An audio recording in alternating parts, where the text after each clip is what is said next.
देश में तेजी से चल रहे वैक्सीनेशन अभियान के बीच कोरोना वैक्सीन पर केंद्र सरकार ने अचानक से यू टर्न ले लिया है। मई में जब देश भर में वैक्सीन की किल्लत सामने आई थी, तब सरकार ने दावा किया था कि 31 दिसंबर तक देश को 216 करोड़ से ज्यादा डोज मिल जाएंगे। लेकिन अब सुप्रीम कोर्ट में दाखिल हलफनामे में केंद्र ने बताया है कि दिसंबर तक उसे सिर्फ 135 करोड़ डोज ही मिलेंगे। यानी महीने भर में ही केंद्र ने इस साल तक मिलने वाले वैक्सीन डोज में 81 करोड़ की कमी कर दी है। मई में कुछ और ही कहा था। 13 मई को केंद्र सरकार ने बताया था कि उसे अगस्त में दिसंबर के बीच 8 वैक्सीन की 216 करोड़ से ज्यादा डोज मिलने की उम्मीद है, जिससे देश की पूरी आबादी को इस साल के आखिर तक वैक्सीनेट किया जा सकेगा। लेकिन अब सरकार ने कहा है कि अगस्त से दिसंबर के बीच 135 करोड़ डोज ही मिलने की संभावना है। इतना ही नहीं, केंद्र ने पहले कहा था कि देश में 8 वैक्सीन उपलब्ध होंगी, लेकिन अब सरकार ने 5 वैक्सीन की ही बात कही है।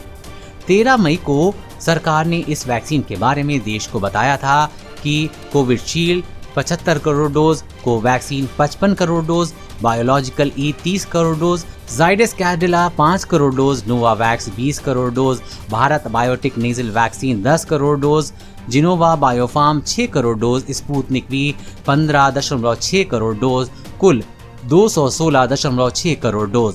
अब केंद्र सरकार पलट गई है।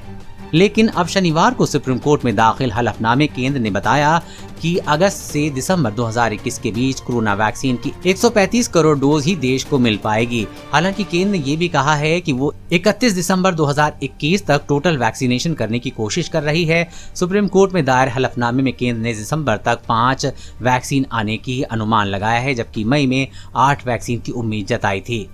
Vaccine Covishield 50 crore dose, Covaxin 40 crore dose, Biological E 30 crore dose, Zydus Cadila 5 crore dose, Sputnik V 10 crore dose, कुल 135 करोड़ डोज।